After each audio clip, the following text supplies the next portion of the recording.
আমি কি রূপবানের গান গাইতেছি? ছায়া ছবির গান গাইতেছি? আধুনিক গান গাইতেছি? তাহলে আমাকে বাউল বলে কেন?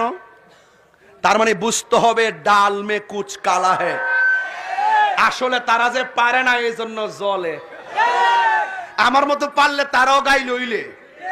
দেখতেছে তাহির ইডি গায়া মোটামুটি মাঠ জমাই লাইছে, তো এখন তার মাঠটা কেমনে বানতেইব তখন শুরু করছে বাবার ইমোশনাল আর মোটিভেশনাল বক্তা না, এমনি শূন্যর টাইমে ফুটছে।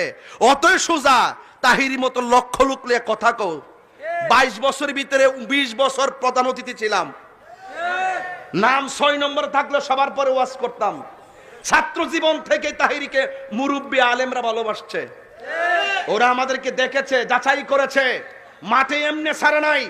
মুরব্বীরা আমাদেরকে উৎসাহ দেয়, আর এই প্রজন্ম আমাদেরকে বাউল বলে আখ্যায়িত করে নিজেদের মাঠ গুছাইতে